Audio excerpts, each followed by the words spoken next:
Mm. Cue me, dog.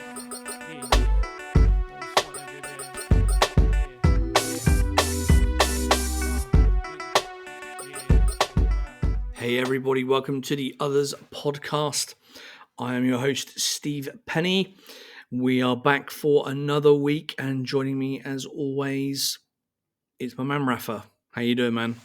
Yeah, I'm good, man. How are you? I'm good, thank you. Back to work after a nice long weekend. I saw you Yes. were out there in the streets with your artwork. Yes, man. I spent my whole Sunday working, selling paper, putting more paper out in the world. But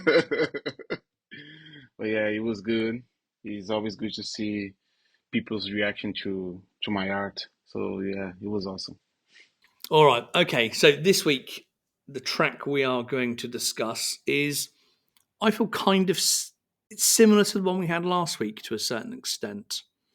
Yeah. It's maybe not the best track in the world, but it's got a good summer vibe. It's a nice one to listen to. So this week we are talking about Calvin Harris's 2017 track "Feels," featuring Pharrell Williams, Katy Perry, and Big Sean. Yes. Off the bat, are you a fan of this one? Yes, very much. Like I remember when I first heard it, I was like, man, this is a hit. And the only thing that made me think that maybe it wasn't a hit is it was because it was featuring Katy Perry, and Katy Perry wasn't like having hits for a while after that song. And also Big Sean, like it is a weird It's a weird group of mixture of people. people. Yeah, Yeah. It right? is. Yeah. But it sounds so good and so summer vibes, groovy vibes, tropical vibes. So is I think it's the perfect mixture of sounds and music to have a hit in the head. Oh, yes, it was a hit indeed. We can reel off some facts. So it was released in June 2017 with its first video. It then had a subsequent video release in August with a slightly different one for some completely unknown reason, but we'll get into that. Both videos directed by Emil Nava, who I think has directed some of Pharrell's stuff and N.E.R.D stuff in the past as well. The first kind of original version has an almighty 729 million views on YouTube. The second version are not quite as popular, 40 million views on YouTube, but I would still quite happily give a limb or two for 40 million YouTube views. Yes. The track itself got to number one 9 different countries, including the UK. It only made number 20 in the US though, and it currently has about 1.1 billion streams via Spotify alone. So obviously it isn't including Tidal and Apple Music and any other platform where it might be available, because those numbers are much harder to come by. But Spotify alone, 1.1 billion. Damn. It was a hit for sure. Yeah, 100%. Or 1 billion%. Exactly, yeah. Hmm. And what was quite funny, I saw a post earlier today. I can't remember where it was. I mean, it might have been on Threads or somewhere. And someone was complaining about Calvin Harris. He'd recently DJ'd an EDM festival somewhere. And I don't know if this was a recent post or not. It was just, I happened to just come across the image. And he was replying to people commenting on his Instagram post. And they were saying what a letdown it was, and how they weren't happy with his whatever set it was that he did. And he was replying back saying, you do realize, you know, I'm Calvin Harris and I've had all these hits, and you've got to expect me to play some of them at some point. He's like, the 5 songs I played all have over 1 billion streams each, and I think Phil's was one of them, so he must have dropped it into his set somewhere.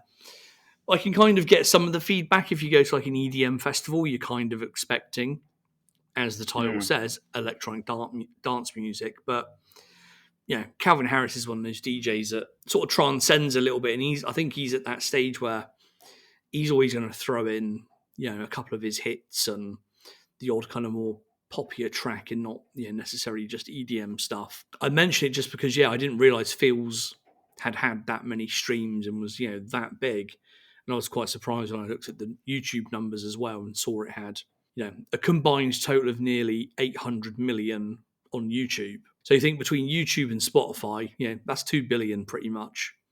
Then you've got Apple Music and Tidal and other platforms. So, well over 2 billion streams of this track over the course of the last, what year are we in now? 2014. So 7 or so years. That's not bad going. Yeah, it's pretty awesome. Yeah, and it's funny that you say about like the comments about his EDM set, because last year he was here in Barcelona and I was ready to dance to Fears, and he didn't play that one.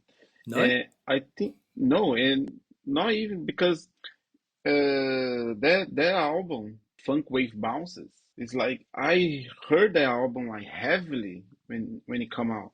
Yeah. There's a lot of good songs in there, and also other Pharrell produces songs, right? Like the one with Frankie Ocean Yeah, the single and before was that one with is it Young Thug? Young Thug, What's it called? I can't remember what it's called now. Ariana Grande, Frankie Ocean, right? I forgot the name of the song, but it is also a pretty good song. And he didn't play any of those songs of the album. I was disappointed, but it was still a pretty good set. Heat I Stroke, mean, I that's was the drunk. song. Yeah. Heat Stroke, yeah, that's the one.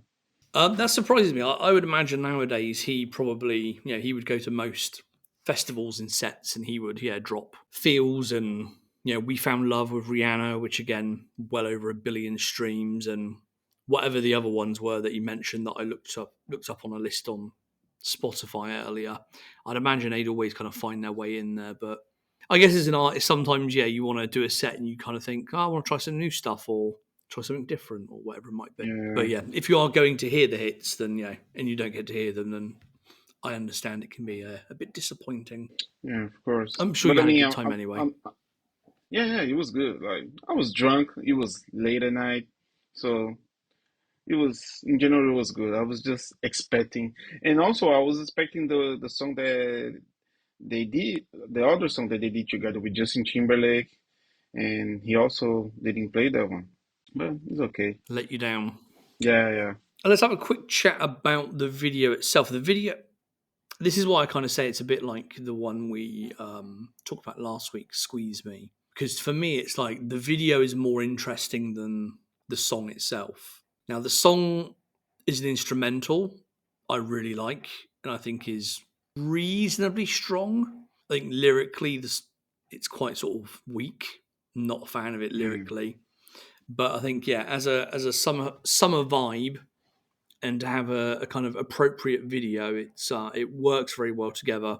And just like the SpongeBob one that we talked about, it's quite a trippy video as well. We've got lots of kind of color changes going on. We've got water changing color, the sky changing color, and lots of different colors being incorporated into the outfits they're wearing and all that kind of thing. So again, that 2016, 2017 time must have been the time of where all video directors were taking too much acid in their spare time and trying to recreate it in some way in their music videos. But I mean, in the song are talking. They also talk about like taking pills and something, right? So yeah, of course, it's only right. I was about to say, who would have thought Katy Perry would sing such a thing? But Yeah, I imagine she's not quite as straight cut as her image makes her out to be. yeah, Having been married yeah. to Russell Brand at some point, and a lot of Americans that listen to this won't have a clue who that is.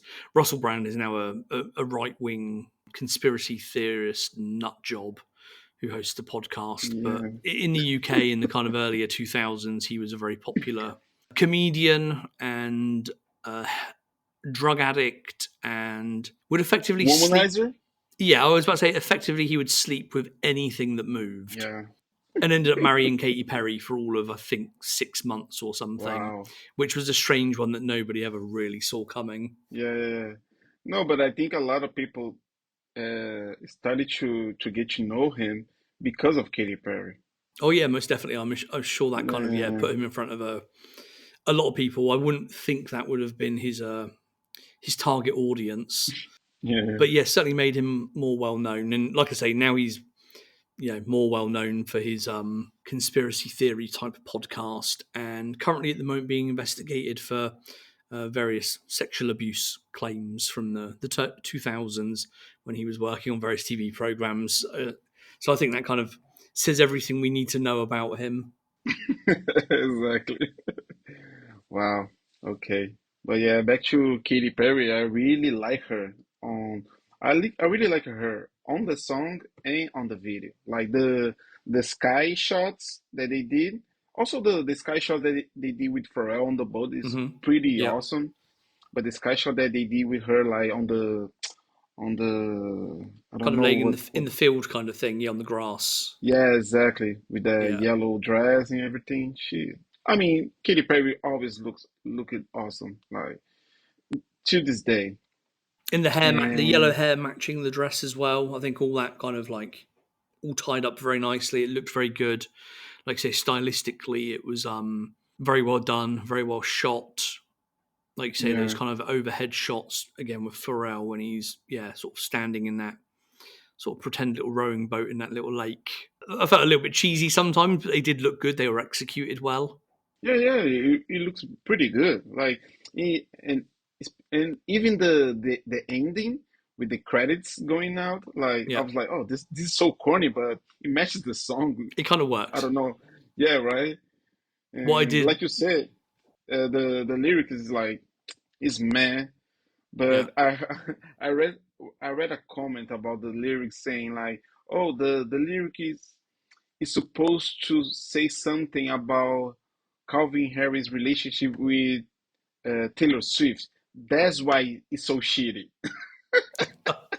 oh god, Like man, but yeah, it's a video that is cheesy, sometimes corny, but it works pretty good. Like, but I mean, in general, the song also is like kind of cheesy, kind of corny, and but is the greatest pop song recipe, right? oh yeah, definitely, yeah. It works very well. You put it all together, and it works even better. What I did notice watching it back today a bit more kind of closely and a few times on loop were just like the odd shots of Calvin Harris just kind of just always stood off in the side in the grass, just playing his bass guitar by himself. Obviously, Yeah, yeah, I know like they were all kind of by themselves in the video in the little area they're in, but it just looked weird because Calvin Harris is the only one just kind of stood there just by himself with an instrument. It just came across as like just he looked like a strange, creepy old man just hanging around in the grass, just yeah, yeah, yeah, watching people on the beach. yeah.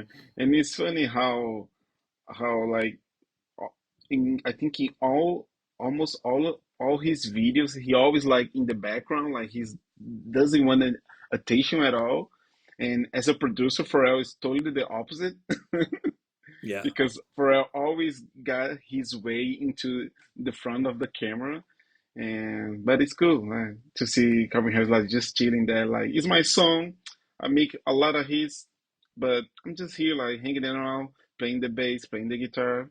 But it's kind of that sort of thing that like Mark Ronson does as well, where he'll produce these kind of massive pop hits for people, and then he'll just kind of because his name is on there as well. It's featuring Mark Ronson, or it's Mark Ronson featuring someone else, depending Hmm. on whose album it's appearing on. He may not be vocally doing anything in the song, but they kind of need him there to show it's a Mark Ronson song. So he just kind of sits there, in the background and pops up occasionally and does his thing every now and again on camera. Yeah, but I have a question. Like, what version that you prefer, the first or the second version of the video?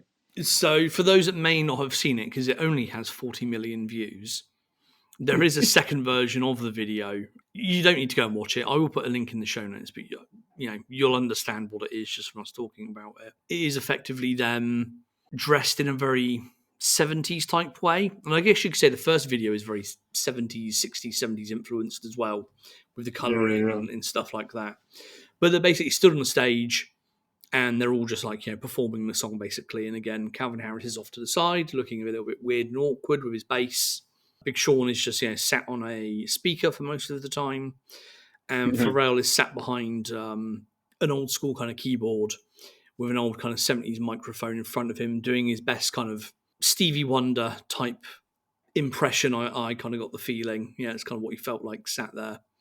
And they're Yeah, basically, they just perform the song and that's it. I have no idea why that second version of the video was ever made. yeah, It doesn't do anything for the song and it doesn't add anything to the meaning of the song or the background of the song or anything. The only reason I can think is they filmed the two versions, they've got a similar vibe, and they were maybe going to make one video out of all of it. yeah, But then they just ended up thinking, like, well, no, we'll just go with this main video version here.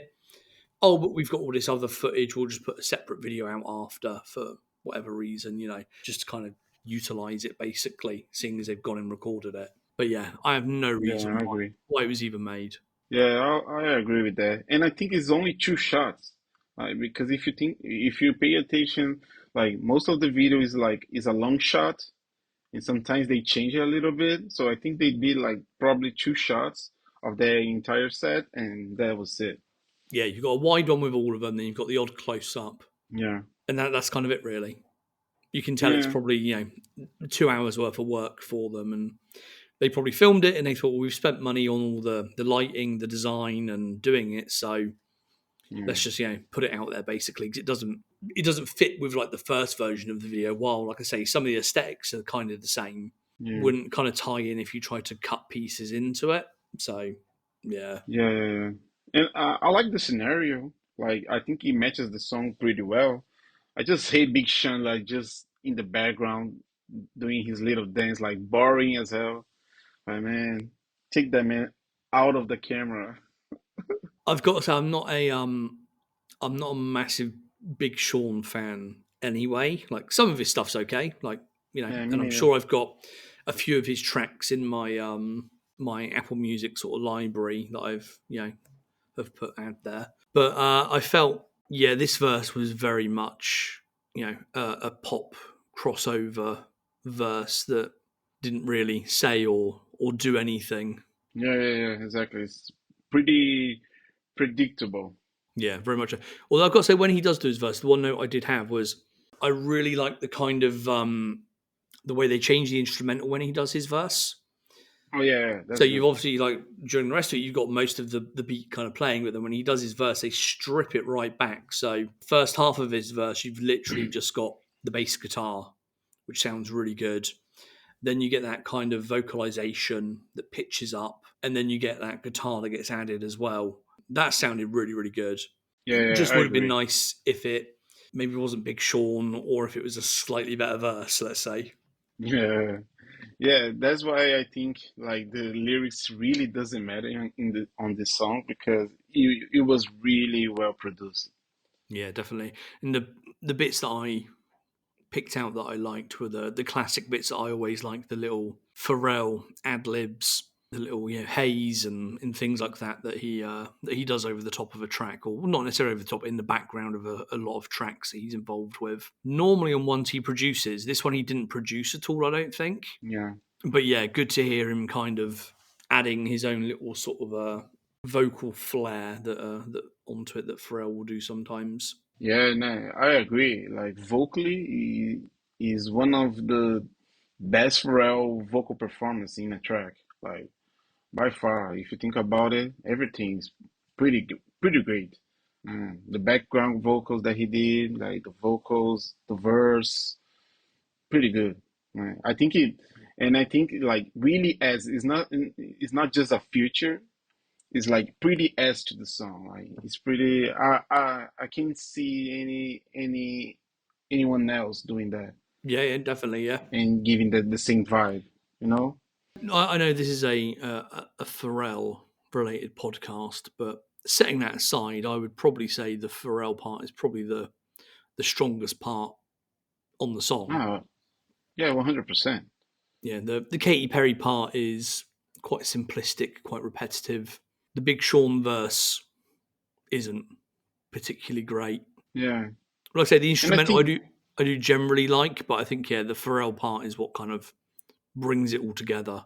yeah, and like I said, like I think Katy Perry is replaceable on that song. Like Big Sean is replaceable, but I don't think Pharrell is replaceable. It would be like a totally different song if it wasn't for him. Definitely, yep. Maybe it will be a hit, but it will be totally different. So we can credit the 1.1 billion Spotify streams just to Pharrell, basically. Yeah, yeah, The 100%. rest of them replaceable. Him never. Yeah, yeah. And I was thinking about like the way Katy Perry is singing on the song. Like I don't remember any of her songs like that she was singing like that because she's singing like pretty chill. She was not like trying too hard or anything. Like it's pretty chill. So I don't remember any of her songs like she was singing like that. I've got to say, I've never heard a Katy Perry song apart from like the obvious ones that you get in the charts and that pop up everywhere over Oh yeah, time. yeah, The yeah, kind of me too. really upbeat poppy ones. I don't even know if if you go and listen to a Katy Perry album, are there ballads and slower songs on there? Are there more country type songs on there? Like I couldn't even tell you. Yeah, She yeah, may have done tracks like that. She may have it in her wheelhouse to do more kind of chilled stuff like that. But yeah, it's yeah, 100%. And do you think I was listening to the album earlier today, but I was listening to it on YouTube, and I saw the tracks that wasn't a single. They weren't a single. Uh, the video that it was playing, it was like just the record, the vinyl playing, and I was like, oh, I remembered like this type of aesthetic as a video on YouTube, and I remember it was like Daft Punk did it on 2013 on the album that they also did with Pharrell and I was like, oh, I never thought about it, but I am almost 100% sure that this album, this Calvin Harris album, was inspired by the Daft Punk's album. it probably was. I think a lot of Calvin Harris's stuff is inspired by Daft Punk and people of that kind of genre. Yeah, yeah, But I also think, putting that kind of thing on YouTube is just what every artist has kind of done for a while now. It's just yeah, yeah, instead of just putting on there the videos that you make, it's like we'll just put every track on there, but just put like a random looping video in the background to just keep it ticking over. Yeah, I'll have to go and check them out and see if I sort of recognize anything from them as well. Because I guess yes, again stylistically, there's a lot of stuff you can do with even as kind of looped videos, and you can make them link back to something else you're inspired from, or whether that particular track is inspired by something else. yeah, yeah, 100%.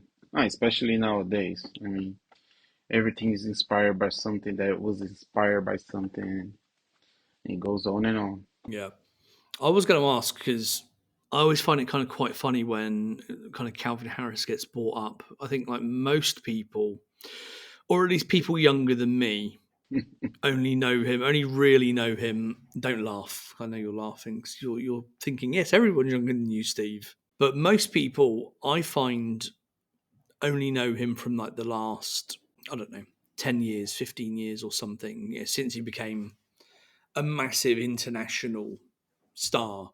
But I remember like listening to him on the radio back when we had radios and on the old iPod as well, like his very first album, which was called, oh god, I can't remember.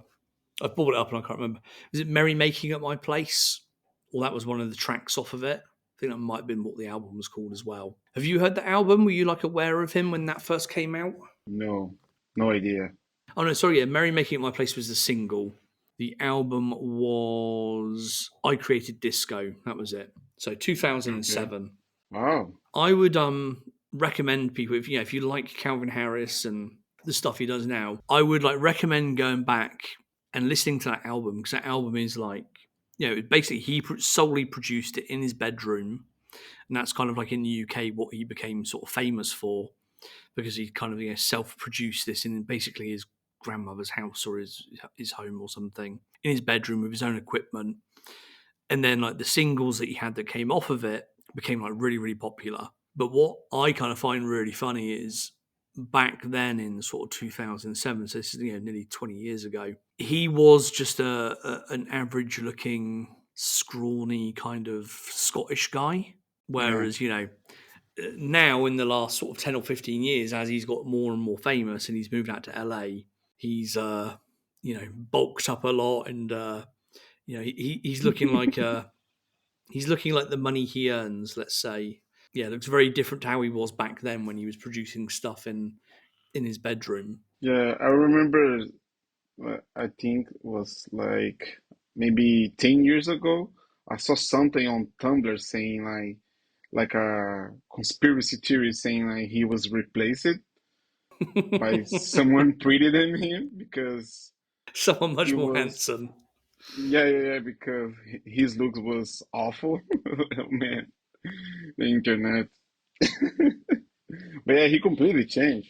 Yeah, that's what's funny. Back in 2007, if you said like picture somebody, some white guy from Scotland with ginger hair who makes disco inspired music and funk inspired music in his bedroom, he looked exactly like you would imagine he would look. He was very, really scrawny and skinny and pale and everything else. But then obviously, Yeah, he's got some success and he's had his, what do they call it? His glow up. yeah, yeah. Yeah. I mean, I'm happy that worked for him. I always think about how when rappers try to do the same, their music is starting to get super bad. Like every rapper that was skinny or uglier when they started to pay attention to their looks and try to buff it up a little bit, they always go south with the sounding, with the songs, with the music, like Nelly, Ludacris, one more. I mean, Big Sean. Like Big Sean was never great, but I mean, when he started to get a little bit buffer, like the music is starting to get worse and worse. I don't know. So you feel there's a direct correlation between their Yes, looks and because physical fitness and how good their music is. yeah, 100%. Okay. Yeah, unfortunately, wow. Like, look at this, man. So Rafa's exclaiming because I just took a little Google image screenshot of Calvin Harris back in 2007 and sent him the pictures. Man, he looks like I don't know. Like if you think about like the his looks after and now, it's like he's in a Marvel movie, you know? When the Yeah. actors start to prepare themselves Yeah. to get in the Marvel movie, that's what happened with him. But that's how you go from making songs in your bedroom to dating Taylor Swift. Yeah, I mean, yeah, And that's why neither of us are dating Taylor Swift or getting a billion Spotify streams. yeah, exactly. Good for him. Yeah, fair play to him. Right. Have we got anything else for this song that we want to talk about? And when I was hearing earlier today, I don't think I'm not saying that the song sounds like, but I think it's the same vibe that of that song of Earth, Wind, and Fire. Let's Do groove. you Yeah. remember? Yeah. I think it's September, the name of the song. Let's groove Yeah, yeah. is the So is I the think one it's that's called. Yeah. oh yeah, yeah. So I think it's and I was listening to it. I was like, man, this song is the same vibe, and I was like, oh, let me Google it and see that if they use it any sample or anything, but it wasn't sample. Like I think they use a sample, but for another song, right? Yeah. So this is one of those cases that we've seen a lot of times, especially since the Pharrell court case with Marvin Yeah, Gaye, is that the song has a very, very similar vibe to another song. And originally, when this song came out, or maybe it was before it actually got released, did not credit Earth, Wind, and Fire. It did not sample them. It did not credit them whatsoever. But when it actually got released, they changed the writing credits to include the two guys from Earth, Wind and Fire that did write Let's Groove, because there Yeah, was so much talk about how similar it was that I think, and I'm just assuming here, Calvin Harris's people thought, we're going to get sued like Pharrell did, and we're going to yeah, lose yeah, a shitload of money. And, from 800 million YouTube views and 1.1 billion streams, like, that's a fair chunk of money. yeah, yeah, yeah, So, yes, they preempted that by changing the credits, yeah, and it still doesn't say it samples Earth, Wind and Fire, but it does include the writers of Earth, Wind and Fire in the writers of this song. I assume so they get, writing credit, they get publishing, and whatever percentage it is they're meant to get to stop Calvin Harris being sued, basically. yeah. They did it right. But this is not the song that I'm talking about. This is the song that they are like sampled. But the song that I'm talking about is September. You know, like, Okay. do you remember? And I feel like it's the same vibe. Like, I think it's a song that if you play, like, if you are a DJ and you're playing Fuse, it's going to be pretty good if you play September after, because I feel it's the same vibe. That's why. All DJs out there, if you could send us your mixes of those two songs, that would be much appreciated. Yeah, yeah, it would be awesome. And I must say, I was actually somewhere at the weekend where they were playing quite a bit of Pharrell stuff. And they were mixing stuff like this kind of song into Motown songs, funk songs, and stuff like that. So I may have to find out who the DJ there was and give them that tip from you. Yeah, yeah, yeah. Like, take notes, DJs. Yeah, exactly. Pay attention. I was in a rooftop bar in Helsinki on Friday night. I think it was Friday, yeah. And they played Gust of Wind, which you rarely ever Nice. hear, or at least over here, I rarely hear out anywhere. What else do they play? There are a couple of Pharrell tracks, and a few Neptunes ones, which was good to hear on a night out. You don't get that much over here. Yeah, yeah, yeah. I mean, anywhere. Well, yeah. Like, especially nowadays, like Pharrell, like, what was like Pharrell's last hit? Lemon? No, we've had stuff since then, haven't we, with him featuring on. I don't know, my memory's terrible anyway. Yeah, yeah, yeah. Because I thought for a second I thought that Fuse was the last one, but I think Lemon was the last one. Like a big hit? Maybe it was. I don't remember. I'm just going to quickly open Pharrell discography and see what we've had recently. To be fair, you might be right, actually, to be fair. So you had Heat Stroke from the same album. Then you had Feels. And obviously, just before that, you had like Safari, which was quite big. You had Where They From Which with one is Missy, Safari? Finna Get Loose. Oh yeah, yeah, with J With J Balvin, right? Balvin, yeah. Yeah, yeah, okay, okay, yeah. But then after Feels, you've only got, we haven't really got anything. You got Neck and Wrist, maybe, with Pusha and Jay Mm, Z.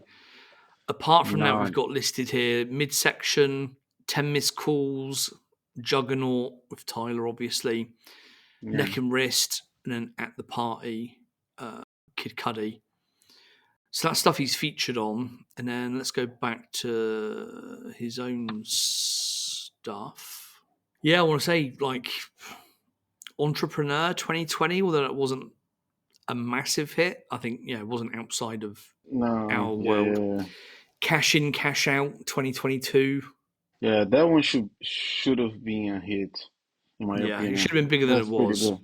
especially with Yeah, the yeah, video. yeah. We'll get to that one day, definitely. Yeah, yeah, yeah. Down in Atlanta, that never really did anything big. Yeah. That one also is good. Airplane Tickets 2023. And then obviously, the last couple of ones, the Good People one with Mumford and Sons, and then the one with Miley Cyrus. I think the Miley Cyrus one got actually released properly, but it didn't really do anything. Yeah, So, man, you might be right. This 2017 track might be the last really big hit yeah, that he yeah, was on. yeah. And the uh, another one that I was pretty surprised that it wasn't even near. to be in a hit, it was "Stay with Me" with Calvin Harris, like with Justin and what is the name of the singer, the girl, the Yeah, I was woman? just looking at it a minute ago. I think So that it's was the Halsey. year Yeah, after, wasn't it? it was 2022, right? Like 2 years ago. Yeah, oh yeah, Stay With Me. Calvin Harris, Justin Timberlake, yeah, Halsey, yeah, 2022. Yeah, I was pretty surprised about that one because when I first heard it, I felt the same thing about Feels. Like I was like, man, this is going to be a hit. But I don't know if it was because of Justin, like Justin was being trash on the internet because of the Britney Spears thing. So maybe that was the reason. But that song was like it was. They did everything right to be a huge hit, and it wasn't. It was pretty crazy for me. And I got to say, do you know what? Like, I remember that coming out, and I remember I will have listened to it at some point, but I cannot even remember how it goes because Yeah. that's just how quickly it would have passed me by, and that was only 2 years ago. So Yeah, I remember hearing on the supermarket, something like that, but yeah, that was it. Like I never heard it on the club, so yeah, what it was supermarkets are pretty. you going to where they're playing Calvin Harris? Man, I think Calvin Harris. I think you should make a like an investigation on it. Like I think supermarkets, like supermarket music, is underrated. Like people are not paying attention, but I think a lot of hits. I think supermarkets makes a lot of hits. So, what supermarket music is either one extreme or the other. It's either they don't give a shit and they license various tracks and they just play it in the background. It doesn't matter, Yeah, yeah, or they employ really really smart marketing agencies yeah. and Yes, they man. playlists for specific times of the day on specific days of the week that seep into your brain that encourage you to buy more things. It's Yeah, it's yeah, one extreme or the other. yeah. Man, I agree with you 100%. And sometimes I also feel like the guy that picked the songs, they are watching us in the cameras and everything, like just to see like, oh, they are vibing to this one. Like I'm gonna put that. I have to think about the next song because they gonna like even more. Well, they're looking at you and they're like, your boy down there's got an N.E.R.D hat on and he's looking at that bottle of vodka. Let's put on, Can I Have It Like That? Or, get him Yeah, in that can you party imagine? mood. Man, I will be in the supermarket like the entire day, just vibing. No, I have met something. I've worked for some marketing agencies over the years, and I have met people that are involved in those kinds of things. And there are supermarkets out there that do that. They do have like playlists for certain days, certain times to try and unconsciously encourage you to purchase more things, basically to make you go shopping and enjoy the shopping experience and Yeah, want of to course. pick things up and want to spend more time there and want to wander around and look at shit and pick it up and buy it and stuff like that. So Yeah. yes, there is some science that goes into it, but those supermarkets have to pay for that and they then have to license all of the songs. So there's not that many that actually Oh, really do it. A lot of them will just get playlists of the cheapest songs that are available to license and just let it play in the background and they don't give a shit. But some okay, do, that makes some do. sense. Yeah, yeah, yeah, yeah. All right. Okay. Is that everything for this song then? Yeah, I think so. All Yeah. right. So I think I wanna trash Big Sean a little more, but I have no more comments. no, let's leave Big Sean alone for today at least. Yeah, okay. Let's move on to some news because we got a few bits of news and a bit of breaking news this week as well.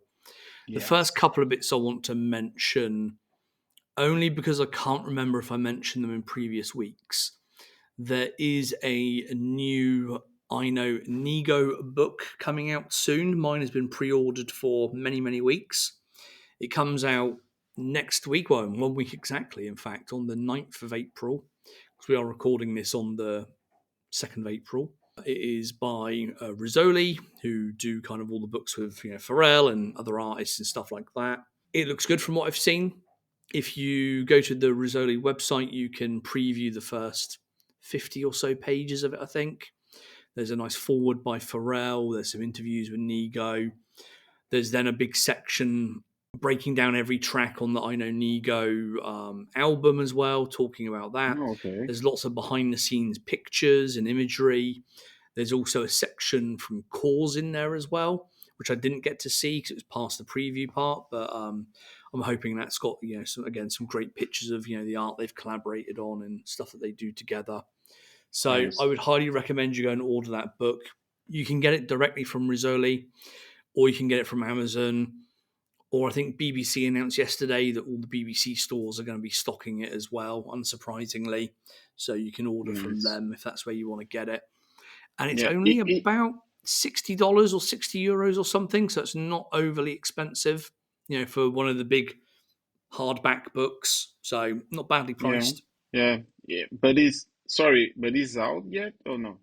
No, it comes out a week today on Oh, the okay. 9th Okay. of April. Okay. So obviously Nice. by the time we get this edited and out, it'll be within a few days, but you can still go and pre-order it from Rizzoli or Amazon or wherever you decide to get your books from.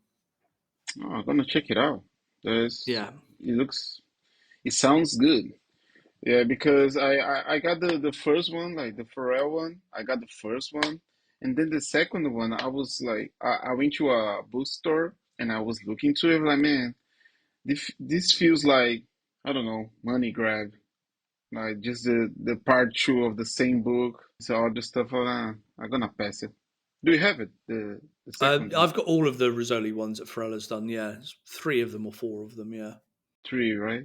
And do you have a favorite one? To be honest, I couldn't remember what's in which book. Yeah, I get them. I'll flick through Yeah. them once. I'll read them once, and then they go up on the shelf, and I rarely look at them again. So yeah, I couldn't tell you what content is in each one, to be honest. Yeah, I have mine in here, and it got the cover got pretty fucked. I don't know if you Oh, can smashed see, up. but Yeah, yeah, yeah. yeah, because it was in a box for a long time, and when I took it off, I was like, man. But the inside is still good, so it's cool. And you got the kind of light green color, is it? Yeah, yeah. Okay, I think I've The, got the pink one of that. Yeah. oh yeah, I forgot about that. Like, there's a lot of different colors, right?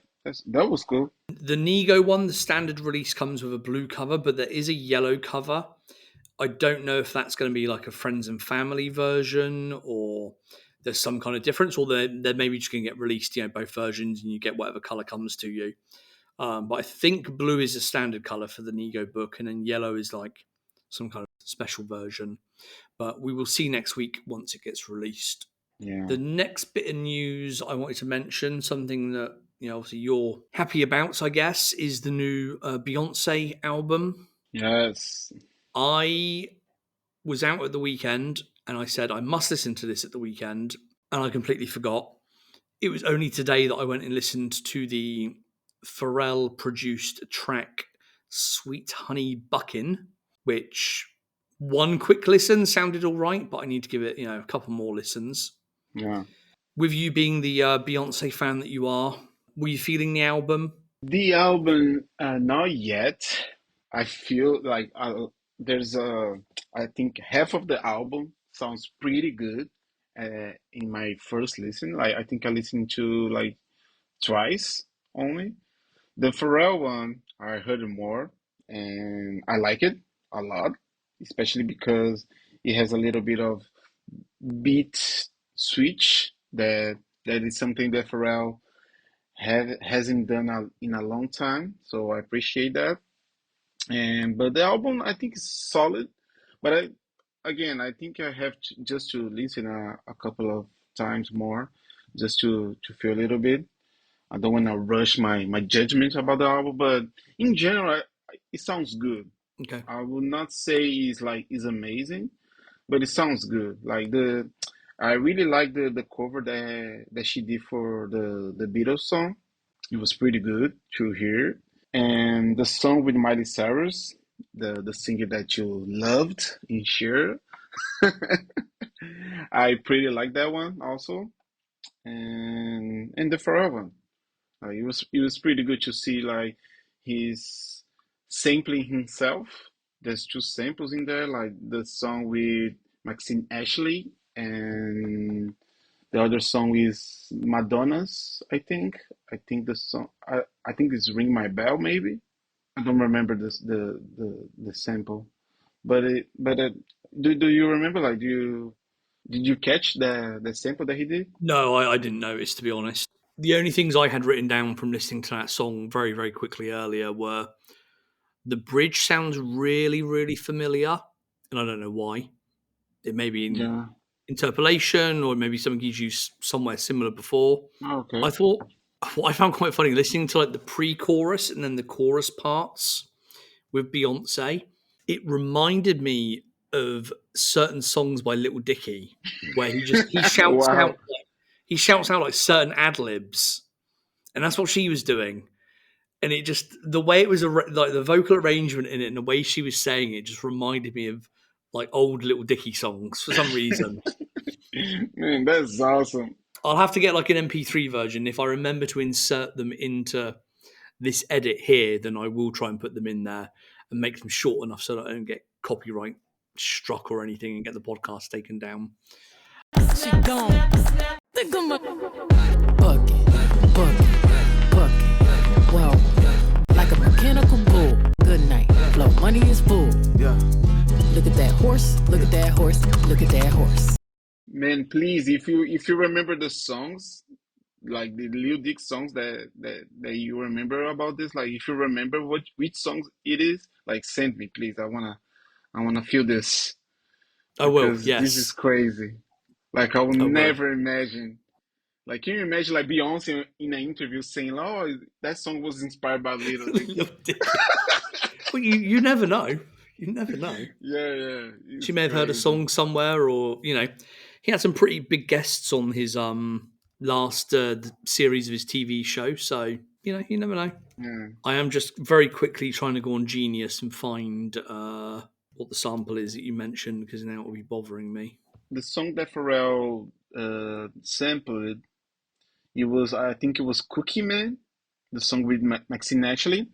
And actually, like I, I am not following Maxine for a long time, and I just entering on her Instagram just to see like if she was saying something about it. And actually, she is credited on the credits. Like Maxine actually is Okay. credited on the song, so that was pretty good to see. I did notice Jay Z has a writing credit on this song as well. Yeah. I mean, I'm pretty sure Jay-Z's like the ghostwriter, like not ghostwriter, but he writes Beyonce's raps like 100%. Like, I mean, And if there, you are married to Jay-Z, one of the goats of hip hop, like why not just yeah, of make course, him? yeah. I just always kind of in my head thinking about it, like what does he do? Is he just sat around in the studio while she's there working, and he's like, oh, I've got an idea, or does she bring stuff home to him and go, could you sit down and listen to this, please, while they have dinner and have a $10,000 bottle of red wine? And he goes, oh yeah, and then starts writing stuff down for her. I just find it Yeah, an interesting dynamic, and I'd like to know how they actually make that work. yeah, yeah. It can be pretty amazing. Like those huge egos trying to work together, saying like making reviews like, ah, I actually don't like that. Yeah, I don't think you could sat to either one of them, could you? Yeah, yeah, yeah. Can you imagine? Nah. Even between the two of them, they're married. So if you're Jay Z, you're going to say to Beyonce like you don't like something, and vice versa. You're going to say to Jay like, "Oh, that wasn't very good. That thing you wrote." You're going, "No, that's cool. Yeah, I like it. Yeah." You're Yeah, you're literally the best in the world. Like, okay, just whatever. yeah, exactly. All right. Well, I'm going to try and dig out what those samples are and try and dig out the little ad libs that I liked. And like I say, if I remember to insert some things into this, then I will. Otherwise, I'll send them over to you at least, Rafa. Okay, please. Let's talk about some breaking news of the last kind of couple of days. And I don't really think it's news. I think it's got blown out of proportion a little bit, but it has been doing the rounds and lots of publications and things have been talking about it and Pharrell fans talking about it. And that is the potential court case. We're not nowhere near court yet, but let's call them the legal issues between Pharrell and Chad that have cropped up Yeah. this week. So I'll try and give some context, and then we can kind of talk about it a little bit. So back in the day when the Neptunes was formed, and again, this is just from my understanding from different things I've read in different places. I don't have any inside information on any of this. But yeah, when the Neptunes was formed, they both agreed that anything that they made under the name the Neptunes would get split 50-50, basically. They both had a say in what happened to the Neptunes, and it would only go, certain things would only be done if both of them agreed on it, and when they did work, it would always get split 50-50, no matter who had done what work, basically. Okay. So that was kind of always the agreement. And the Neptunes, I believe the name the Neptunes was previously trademarked, but it was trademarked under a kind of like holding company that both Pharrell and Chad were involved in. Now, obviously, since they've kind of gone their separate ways over the last X number of years, Pharrell has gone and set up a multitude of other companies to handle his branding and intellectual property and stuff like that. And we can get onto that again in a little bit. So I found some interesting stuff while digging through his legal records the last couple of days. And I assume Chad has gone off on his way and has his own kind of company that he registers stuff through and does his work through and stuff like that. Now, I'm guessing or I'm assuming that the company they both had was maybe dissolved, gotten rid of, or that the trademark was only for a certain time period and that time period expired. Now, that happened in 2022. So what happened was somebody on Pharrell's team, maybe someone that works for him, his lawyer, whoever it might be, said, the Neptunes is going out of trademark. We're losing that trademark soon. So in theory, other people could go out there and they could start putting the Neptunes on other music or on clothing or whatever they might want to do. Okay. So Pharrell's team went and re-registered it, but they put it under one of Pharrell's holding companies where he has a lot of his other trademarks. It is, I don't have it right in front of me. I think it's his PW Branding Incorporated company that the Neptunes one went under. Okay. He also has another one called PW IP Holdings LLC, which other companies go under. But yeah, he's got a couple of companies.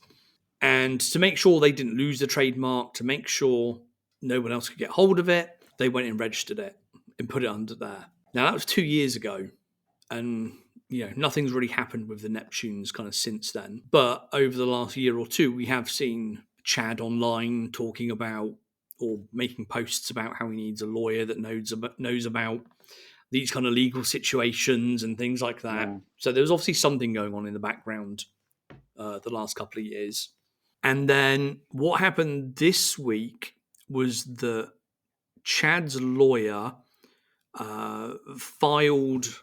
It's not an injunction, but it's a, I can't think what the technical term is, but basically filed a kind of case against this trademark being registered by Pharrell's company, which still hasn't actually gone through properly, I don't think, because trademarks take years to do sometimes. Yeah. And they wanted it put on hold for, I think it's like 90 days or something.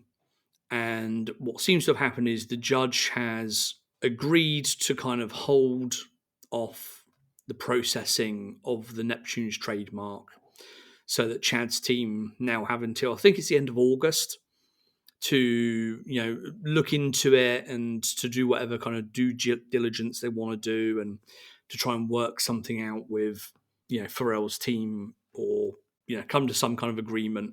Pharrell's team said yesterday they were surprised by this, and that they've previously been reaching out to Chad's team to kind of let them know, make them aware, make sure it's all kind of amicable. Chad's team then also, or I shouldn't say Chad's team, Chad's lawyer, I think it was, said they've been reaching out for ages to try and get this kind of set up properly. And they argued that while both camps are in agreement that it needs to be trademarked by one of them, and they would continue, obviously, the agreement they had. I think Chad's lawyer said that Pharrell's team were kind of putting erroneous business practices in their way or something. They didn't expand on that.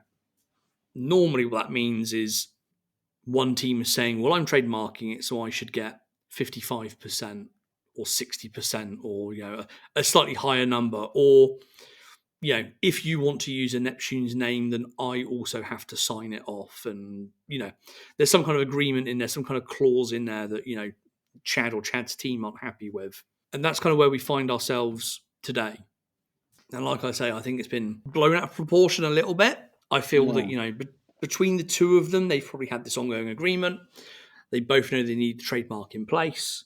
But there is obviously a line or a clause in there somewhere that one of them is not happy with. And they've said, well, please stop the filing of this trademark until we manage to sort out these contractual issues in the background. And I think even today I saw Pusha post a story saying that it was nonsense. They're both on top of it. And he said that the only thing like coming from this is that there's some lawyer milking Chad or something. He said something along those lines. I'm going to try and find it while we're sat here so I can kind of quote it. There was a post about the dispute, and then Pusha commented on the post, actually, there's not a dollar involved in this stupidity, just a lawyer looking to drain Chad's pocket. Unreal. So, from Pusha's point of view, it's kind of a non-issue between them. It's not about money. It's not about them falling out or anything else. No. It's just, some lawyer that Chad has got that's stirring the pot and maybe kicking up dust where they don't need to. Yeah. But I mean, the first thing that I thought about was, how is even Pharrell making money out of the Neptunes name? Well, the merch recently they've released. But it doesn't even feel like it's Pharrell's. No, that's the thing. It's like, Pharrell probably doesn't give two shits about the Neptunes name. As long, all he cares about is other people can't go and use it and make money off of it when he isn't, when Chad isn't. Yeah. So obviously they don't work as a Neptunes at the moment, but we saw recently they did some Clones merch, Neptunes merch. And again, I'm 99% sure Pharrell isn't involved in that in any way. That's people like Rob and, his other kind of business partners that are doing that stuff in the background. So where the kind of comments were, Pharrell and his team are surprised by this, they probably are, because they're probably like, who the fuck's this lawyer now complaining about this other stuff? Like, what's going on? We kind of had an agreement, Mm-hmm. So I don't think it's about necessarily either of them making money from this, but it's making sure that other people can't make money off of it.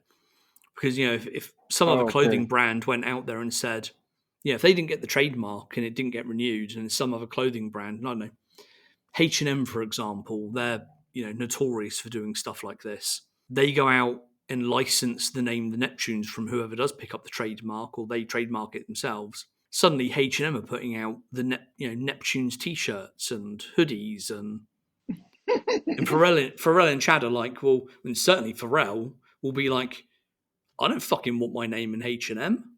Yeah. I've got brands with fucking Adidas and Louis Vuitton, and I pick where my name goes and where my brands go. Yeah, of course. So I think that's what this is more about, and the things they're trying to avoid as opposed to the things they're actually trying to do with the name. Yeah, of course. When I read like 2 articles about that, and I kind of understood the same thing that you just explained it to me. And but the thing that kind of made me sad, it was like how those guys were brothers for a long time. Like I remember Pharrell saying like they when he was like a teenager going to Chad's house just to play music, and they cannot even figure this out. Like that's so sad. And I mean that happens with a lot of people, not just business wise, but just the friendship part, like the relationship part. Sometimes it's scrambled down, but it's just sad, man. No, just like I said, like it feels like my mom and dad is getting a divorce. Like, oh man, that's just sad. Yeah, and what I think it actually is more of is it's not that they're not getting on, they're not speaking to each other or whatever. It's just that Chad is Chad. He doesn't have a big team around him. Yeah. Pharrell is on another planet. Yeah, You probably have to go through multiple people for Pharrell to take a phone call from you. yeah, yeah, And I imagine all this stuff goes between multiple people, and things get forgotten about, things get missed, things that get passed on. And I imagine Chad is probably just like, let me just speak to him. Let's just speak to yeah, him directly, get it worked out. But I think if you're in the world of Pharrell these days, it doesn't work like that anymore. Unfortunately, even with kind yeah. of close friends and stuff, they have to go through an assistant or a manager or a PA or a project manager or whoever is there in the room first. I think it's just probably miscommunication on a number of people's parts, Yeah, yeah, yeah, and then 100%. probably the fact that Chad can't kind of get through directly, so it's kind of like, okay, well, I need to hire a lawyer to like try and manage this, and that lawyer has to go via another lawyer, and then maybe something will get done, and then it just becomes a battle of lawyers basically. Exactly. Yeah, let's see. Let's see what happens next. Yeah, but I really do hope they can sort it out, amicably, and I'm sure they can. Like, neither of them, especially Pharrell, wants negative press, especially like this, saying like he's being sued by his longtime partner and longtime friend, even if he's not being sued, which he isn't. Just the headlines look terrible. Yeah, exactly. And again, Pharrell himself probably doesn't really care because he knows it's nonsense, but his team around him will care. They will care how that affects, his name, his brand, Yeah, of everything he's course. working on, all the people he's working with, and it makes a difference. Yeah, especially on the internet, especially on Instagram, TikTok, or whatever this news is walking around, like floating around. Because I saw a lot of bad comments, like, and a lot of negative comments, especially towards Pharrell, because the headline is saying like, "Oh, Chad Hugo is suing Pharrell."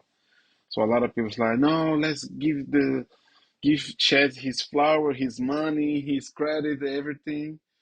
So yeah, everybody's like looking to the side that looks weaker right now. And of course, like you said, like Pharrell is almost unreachable for Yeah, mortals like us, or maybe Shed, because Shed is always like on the shadows. And but I just hope they figure this out and talk and make yeah. music again. Well, that's another story, but I Yeah, think that's at another least with this, thing. I think this will get resolved quite quickly. It says a Yeah, lot I that hope so. especially people like Pusha are making comments publicly on Instagram. Yeah, yeah, yeah, Like, that's, to me, that's somebody has said, like, please make a comment and please say this is fine. Like, obviously, Pharrell doesn't want to come out and say anything. Probably can't legally, and Chad probably can't either. yeah, So it's like, let's get one of our mutual friends to just say, like, this is fucking stupid. Like, this isn't what's actually happening, It's just, lawyers being lawyers.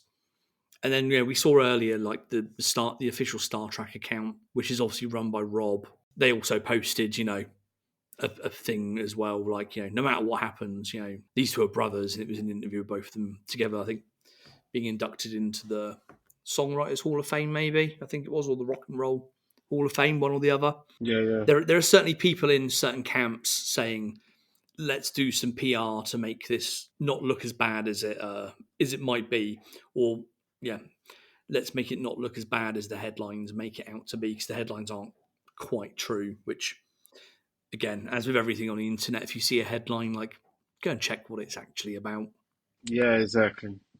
because that's what I spent the last 2 days doing. Good for Which is you. why I've got lots of fun stories to tell about legal things. Yeah, but have you checked what Khalees said about this? I haven't checked, but I just want her comment. Like, this is my this is all I want from this. Like, just to see what Khalees has to say about this. No, I don't follow her online anymore.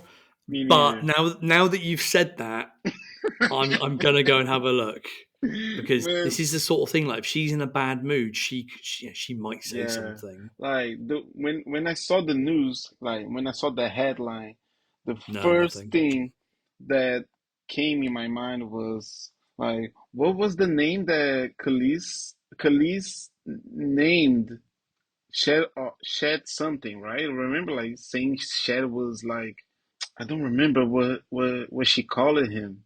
Yeah, she called them both out and said they were both as bad as each other, I think. Yeah. But I think she said like Shed doesn't like do anything. Like she was like basically like a moron or something like that. And when I saw the headline, I was like, man, I think was Shed was just chilling. Shed was just cool. But when he saw what Khalees said about him, he was like, nah, fuck this. I'm gonna sue Pharrell. Man, But yes, Khalees has not said anything from what I can see on Instagram yet. So that's too bad. I might follow her just for the passive aggressive and angry comments she might put out. Yeah. But as I say, I did while I was digging around the last couple of days, I did spot a couple of other interesting tidbits which people listening to the podcast might be interested. And we talked about them briefly before we started recording, so I'll go through them sort of very quickly. Yeah. But I was kind of looking up Pharrell's different companies that he has, and there are certainly legal websites where you can view cases that have been filed against them and stuff like that, or injunctions or whatever it might be. So one that I spotted that was quite interesting was that I think last year or the year before, Pharrell tried to trademark the name P. Inc. So standing for Pharrell Incorporated, essentially. Now that got challenged in court and it actually went on for quite some time, it seems. And it was challenged by Victoria's Secret, of all people. And now some of you may have guessed why, some of you may not know. Not Pharrell trying to make pennies No, not this time. and No, brass.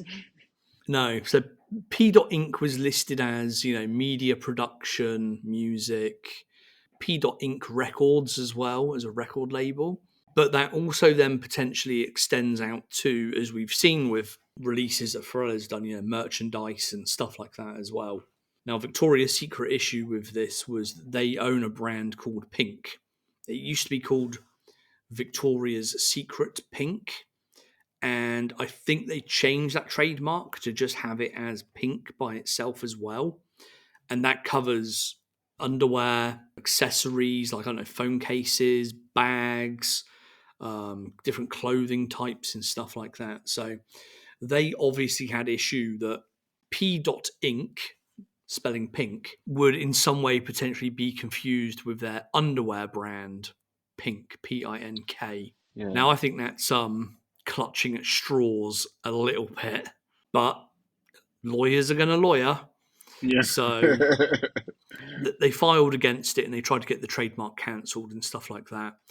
But it was earlier this year, I think a couple of months ago, it was January or February, where that got kind of overturned. And they said, yeah, Pharrell could go ahead and register it. So Pharrell does own the trademark of P. Inc. But again, my digging through various websites led me to discover all of the other things that Pharrell has registered as a trademark. Okay. And what categories they are in. So there are some interesting things. So if we start with Pharrell Williams as an individual person, he has 56 trademark applications. Oh wow. Now, most of these relate to, because they're under him personally, they relate to his names. They relate to the name Pharrell Williams. Then there's a lot from 2017 of Pharrell Williams Girl and Girl by Pharrell Williams and all the different kind of, variations and permutations of that. But one thing I did notice that I wasn't actually aware of is that Pharrell owns all of the trademarks to N.E.R.D, which he seems to have trademarked in 2018. So he owns the name No One Ever Really Dies. He owns the brain logo, and he owns the different N.E.R.D logos with the specific font and the stars and things like that, and any sort of variation of that. Okay. He also has Social Order trademarked, which if I go into it, it will tell me what the license is used for. So this is actually clothing and merchandise.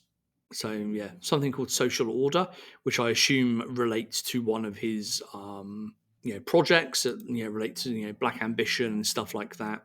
And this is the ability to produce merchandise for that.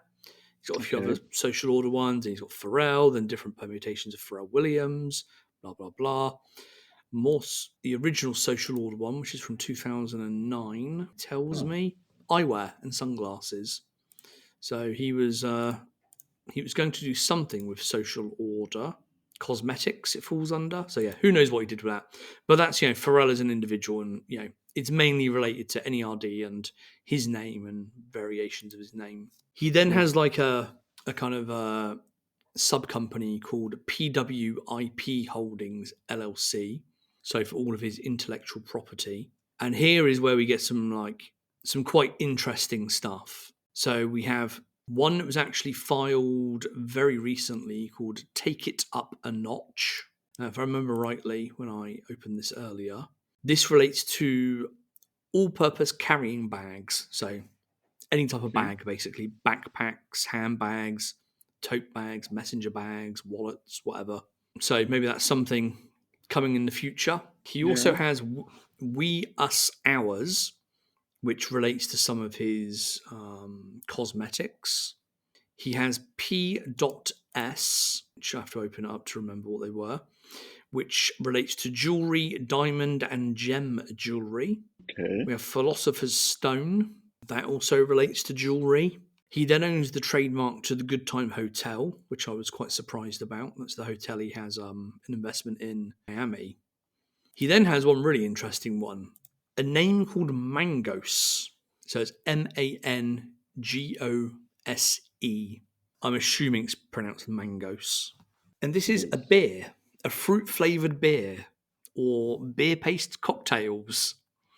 Now, I don't know if this is something he serves at one of his hotels or bars already, or whether this is something that might be worked on in the future. Mm-hmm. But yes, he has a beer called Mangose. Okay, let's see. Yeah, we then have P Inc. Records, and we do have some more Good Time Hotel, Black Ambition, So Ambitious.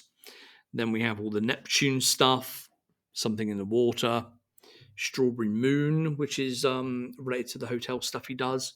And then he has one which I found interesting, Moby, MOBI, which has various trademarks. And this one I've just opened relates to knives and cutlery and stuff. If anyone out there knows what Moby does or what the company is, please let me know, because I'm really interested based on all of these different trademarks he's got relating to the name. And then we finish off with some of the more quirkier ones and interesting ones that come under his main holding company, PW Branding Inc. So we have got, and this is a warning for everybody out there, he has about 1 million trademarks relating to human race. So every variation of the words human race, or human race as one word, or human race with Pharrell, by Pharrell, any mixture or combination of those words, he owns a trademark to it. So if you're ever going to put human race on any product that you put out there, then you will get sued into next week by some very very expensive lawyers that he employs. Yeah. But one question, he has to trademark worldwide or just in US? How that work? These are US based trademarks, and this is just a US website that I'm looking at that I've got access to. Yeah. What they probably do is they probably file these internationally in other places as well, and you can get a more general trademark as well, I think, available.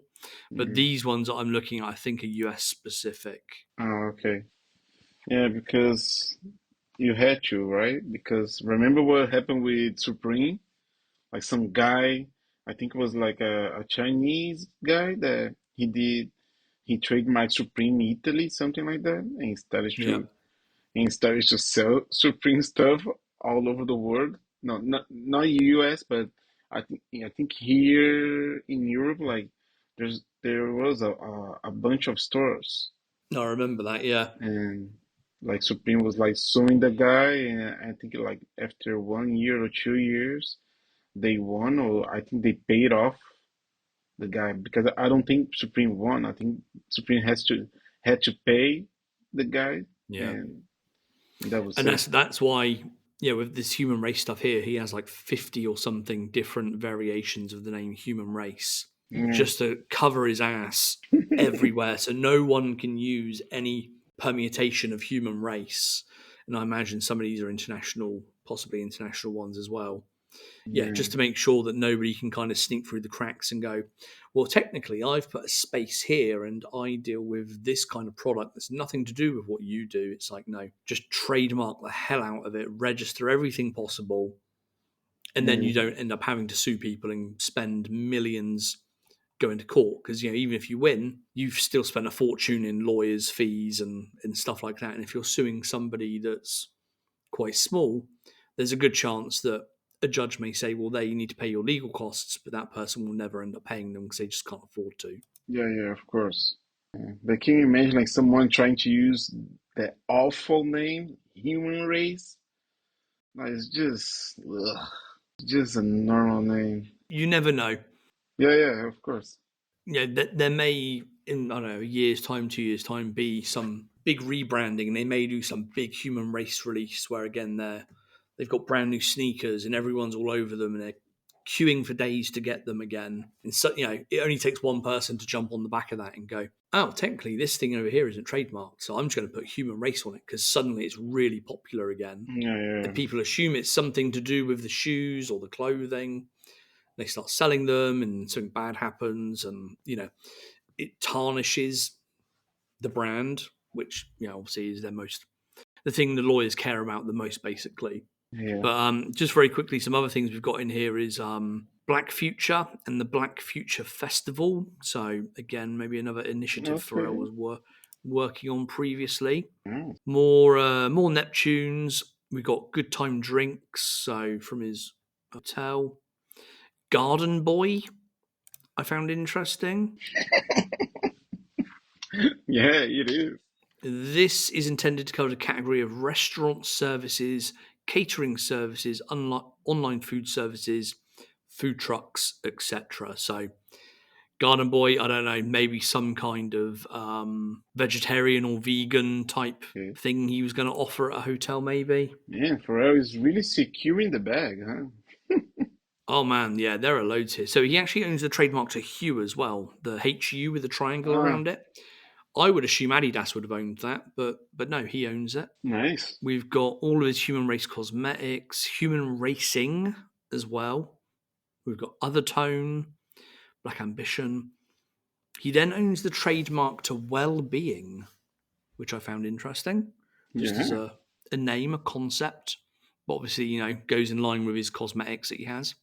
Purgeable is one. It's intended to have a category of promoting musicians and musical events for others, including online retail store services featuring music, clothing, photographs, videos, posters and publications, music-related souvenirs. So perhaps that's the company. Perhaps that's a company that he runs his merch through called Purgeable. I don't know. He then, and I noticed this one, he has trademarked Purple Rain. Rain being REIGN, and the drink that they offer at his hotel in Miami. I'm hoping Noriega gets at least a 5% cut of this, because he came up with the name, if I remember rightly, on his podcast. Yeah, Yes. Of course. They were screaming the name of that thing like for yes. the entire thing. Purple Rain. Yes. Exactly. So, Purple Rain trademark registration is intended to cover the category of fruit drinks, non-alcoholic beverages, and energy drinks. So, he went out there and his team fucking trademarked that straight away after that podcast. Damn, man. They were all over that, yeah. Yeah, exactly. Like, his team is good. That was in 2020 as well, so that probably was around that time we did the podcast. Yeah. We've got a few others here and a couple that I want to kind of point out. We've got Norfolk Neptunes as well in there. Okay. We have one called Enjoy. Enjoy trademark registration is intended to cover the category of sex toys. Make of that what you will. Yes. I just want to see like what is the name of the hat that Pharrell was wearing back in 2014? I just want Buffalo hat. Yeah. I just want a dildo in a buffalo head form. Stop talking. Please stop talking. We're going I on to just the want to next see it. one, which stop talking. We're going on to the next one, which is quite interesting. And I mentioned to you this before, and I hope I'm pronouncing it correctly. I'm probably not, but it's written as Purgil, Pirgil, and there are 3 trademarks registered under this. So the first one is leather goods. So namely handbags, wallets, travel bags, luggage, card holders, cases, briefcases, etc., etc. The next one under Purgil is clothing and footwear. And then the final one under Purgil covers the categories of auction services, so online auction services featuring shoes, bags, clothing, art, and jewelry. Okay.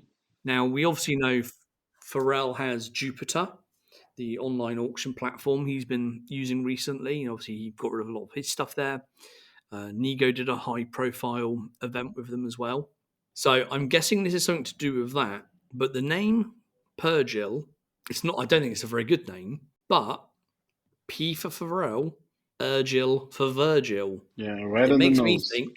It makes me think. Yeah, are we potentially going to get something from Virgil's estate at some point where they do some kind of collaboration, or maybe it's stuff from Louis Vuitton Yeah. and they do a collaboration with them based on Virgil's work with Louis Vuitton, perhaps. And again, this would cover obviously an event on the auction site. It would cover any merch they want to do because they've always done merch for stuff on Jupiter, and it would cover the creation of new items as well, such as the leather goods that they talk about. So that one really stood out to me because it's just a name that I've not seen before. Yeah. Again, like I say, if it does stand for Pharrell and Virgil, it's really not a good name, but it's something out there. Yeah, or maybe it's just an idea, right? Like just put out Yeah, there, exactly. Yeah, trademark it, exactly. and Yeah. maybe they came out. Hopefully, they came out with a better name for it. Yeah, hopefully they do. They trademark the hell out of that as well. Because, yeah, again, this could just be people sat in a room talking to lawyers going, we've got an idea about an event we might want to do at some point in 10 years' time. It's going to be this person and this person. Or what could we possibly call it? Oh, I don't know, just call it, Yeah. Purgil, And they just go and register it. And then in a year's time, that name may change. A year after that, it may change again. They keep trademarking it. But it's just interesting to see it there and listed for the categories that it's listed for. Yeah. And then the final 2 that I've got that leapt out at me, and these are the more recent ones. Nanny Juice. Okay. Now, I'll give everyone a couple of seconds to try and guess what they think Nanny Juice is for. And now I will tell you what the registration says. To cover the categories of nutritionally fortified beverages for medical purposes, such as nutritional supplement shakes, dietary supplement drink mixes. Again, this could be a drink he already has in his hotels. I don't know, but Yeah. Nanny Juice. I was going to say great name. I say great name. I mean that really ironically. Terrible name. I mean, it depends. Like, sounds sexual. I knew, yeah. That's another thing of me to edit out of this podcast. The final one, Elephant in the Room. Okay. Wow. So this is intended to cover the categories of arranging and conducting of business conferences in the field of diversity and inclusiveness. So again, tying back to Black Ambition and stuff like that. Oh yeah. That's good. Yeah. So loads of, I think between these 3 companies that I found, there's 56, 30. There's at least 200 trademarks that he owns. Nice. Through his various holdings. And then I'm sure, you've got to remember he probably has a stake in all the trademarks that go with, BBC and ice cream and, lots of other brands that he's worked on and products he's worked on in the past as well that are, sat floating around underneath other companies as well. So, yeah, he is very much business P these days. Nice. Securing like he has like 4 kids, right? He has to. Yeah. And again, if I remember, I will put the links to these pages in the show notes so people can go through and browse them at their leisure and see if they can find any interesting bits of information. we know Rafa's going to go straight to the Enjoy one and see what that's all about. You can look into that yourself. We're not going to go through it more on the podcast. Yeah. Now, that was all my news. Anything from your side? No, I'm just, my mind is blown with all those trademarks that Pharrell is working on it. Like, I just, that's why he doesn't find time to make good music anymore. It's a Oh, lot. come It's on. a lot of going Boo. on. Nah, just joking. But yeah, He's a busy boy. he is like that. Good for him. Like, he's a creative guy, so of course it's only right that he has all those ideas and is trademarking everything because he's always thinking ahead in the future. So good for him. That's awesome. And I'm looking Definitely. forward to see what all this is about.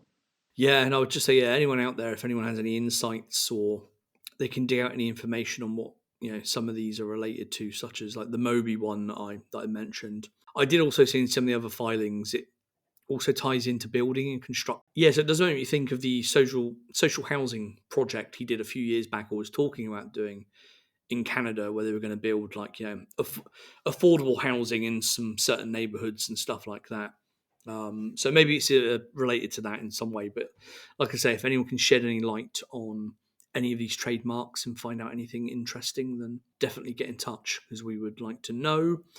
And that gives us more stuff to talk about and saves me doing even more research and going into trademark rabbit holes, which I found myself in for the last couple of days.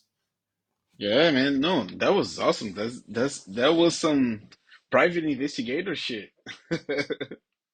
Yeah, and the worrying thing now is I found all these websites. So I'm going to be looking up loads of more stuff as well. Yeah, that's awesome.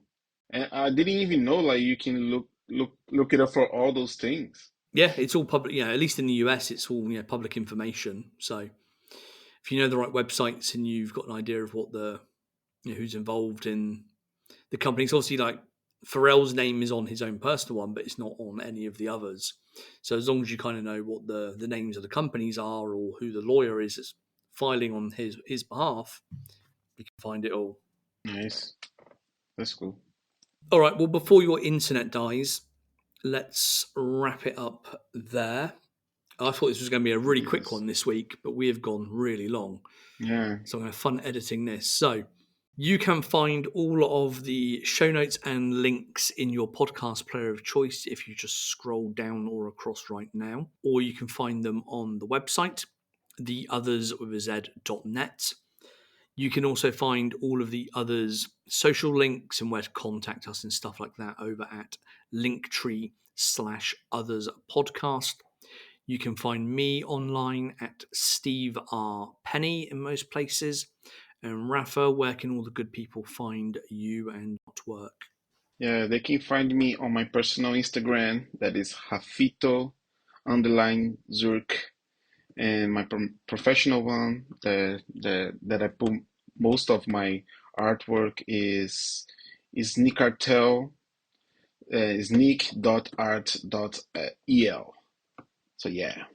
Cool. And yeah, links will be in the show notes and on the website, so you can find us everywhere. But we will wrap it up there for this week. So thank you again, as always, Rafa, and thank you everyone for listening. Peace. Man, thank you so much. I